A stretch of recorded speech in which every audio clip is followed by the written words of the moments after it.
what the media does. It softens you to ideas. It doesn't report anything. So,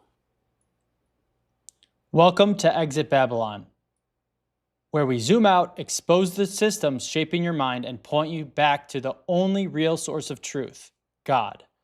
Today, we're watching Andrew Tate explode at the media and break down how psychological conditioning actually works.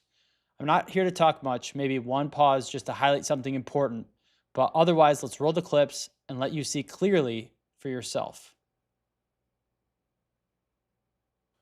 the reason I've lost faith is because the media, think of how it softened us to ideas during COVID. They don't just say one day you're locked in your house because everyone will say, fuck no. They say, we might have to lock you in your house. Yeah. We're discussing maybe locking you in your house. If we lock you in your house, it's only going to be for 2 weeks. We're going to have an emergency sit down with the Cobra Summit, and we're going to discuss maybe locking you in your house. And they say locking you in your house every 5 seconds for about 3 weeks. So by the time the idea comes around, your mind's used to it. You're like, oh yeah, they've been talking about this. This is not a shock. It's not a surprise. They've been saying they might lock me in my house. NHS, like a fucking retard. While the whole thing's, while everyone on Downing Street are partying, by the way, you didn't see your grandma die, but they were all fucking drinking on Downing Street, dipshit. And these same people are saying I'm the fucking problem. And this is why my faith in humanity has been destroyed. Yeah. Because there's people who sit there and go, Andrew Tate's accused. Didn't you see the BBC liars report that the Romanians said, liars, that Andrew Tate did something? And they're sitting there going, oh, well, maybe I believe Andrew Tate's bad. This is psychological conditioning in real time. Media does not report the truth. It prepares your emotions. Tate understands this because his father was in the CIA. He grew up around narrative engineering.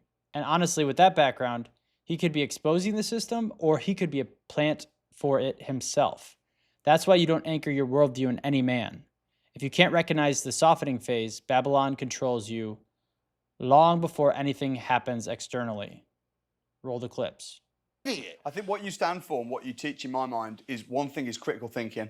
It's just thinking. Of course. Because people don't do, even when they watch your videos. If they're watching your videos, I mean, people say, oh, but you interview Andrew, do you agree with everything he says? I'm like, I don't agree with everything I said over the last 10 years. Of course. Of course. Right? So just when you're watching something, think, be a critical thinker. If it's in the media, don't just blindly. And also, when people say things like they said about you, this guy killed someone after watching an Andrew Tate video.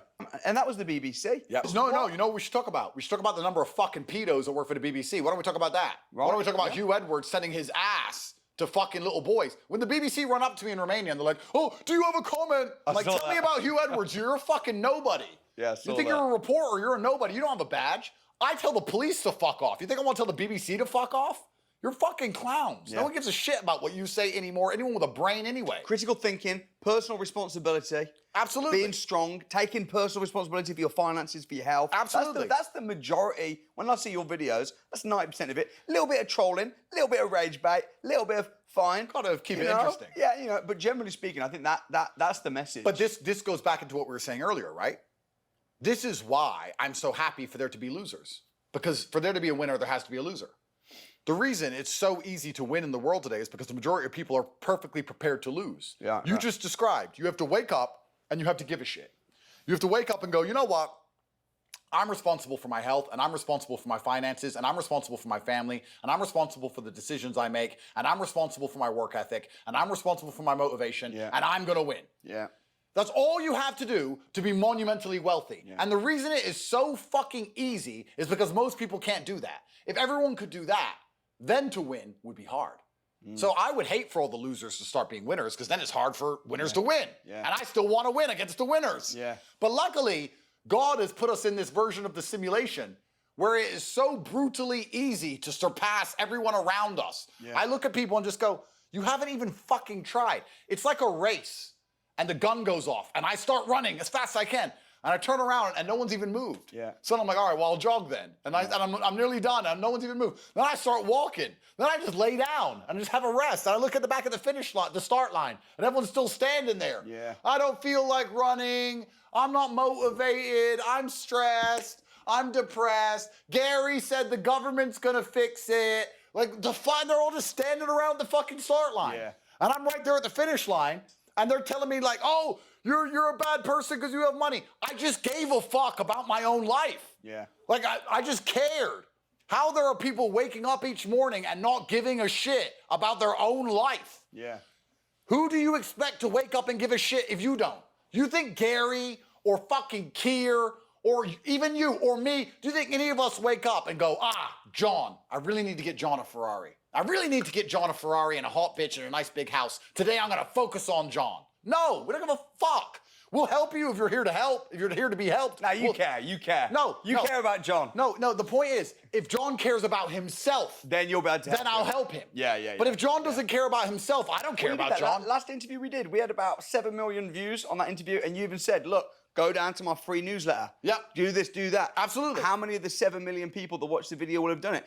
A percentage, fine. Yep. But the percentage that won't even... People message me, I'll be in London running an event for £1. Yep. And I'll say, come meet me. Oh, but I live in Bedford, it's a bit far. Okay. Like, well, then lose. Yeah. Then lose. This is my point. You could say to me, Samuel, come meet me in Dubai. Even if I wasn't in Dubai. As it happens, we're in Dubai at the same time. I'll be like, man, I'll come down. I'll fly down, meet me. Right. It's no big deal. You just got to do what you got to do. People don't give a shit. And then they expect someone else to give a shit more than they do. And this is the point I was making about John. If you don't care about your own life, no one's going to ever care about your own life more than you do. You're just going to perpetually lose and perma-fail. Yeah. That's all you're going to do. You're going to perma-fail. Yeah. And it's not my job to drag you up from the gutter. Like you said, free newsletter, fantastic. That still exists. There we go. CobraTate.com. You can sign up to the newsletter for free. 10% of people watching this are going to take action and sign up. Less than that. 90% are going to sit there and go, I want to be rich, and not even bother to type 8 keys on a keyboard. Some people will have watched the first interview and they didn't do it, and now the second interview they're still here. And they won't do it. What you just watched is the architecture of modern control. Soften the public, repeat the message, numb resistance, and then enforce the decision once people are too conditioned to push back. Most people lose not because the system is strong, but because they've been trained to be passive. In the latter half of the clip, Tate hits another uncomfortable truth. No one is coming to save you. Not the media, government, not the people around you. And even God won't force discipline in your life. He multiplies what you bring him. If you bring nothing, nothing grows. You reap what you sow. Babylon produces passive men. The kingdom produces active ones. Tate frames it as winners and losers, but the deeper reality is most men don't even start the race. Comfort sedates them. Media softens them. Entertainment replaces purpose. They wait for rescue while the systems drain their strength. Tate says, if you don't care about your life, no one else will. The kingdom vision is stronger. God can transform you, but he won't do your push-ups or build your life for you. Transformation requires partnership. Helping yourself is not rebellion against God. It's alignment with him. If you take action, he blesses the action. Exit Babylon means refusing to be programmable, refusing to be softened, refusing to wait for someone else or some institution to carry you. If you want more breakdowns like this, grounded in truth and pointing you back to the kingdom, subscribe and stay tuned.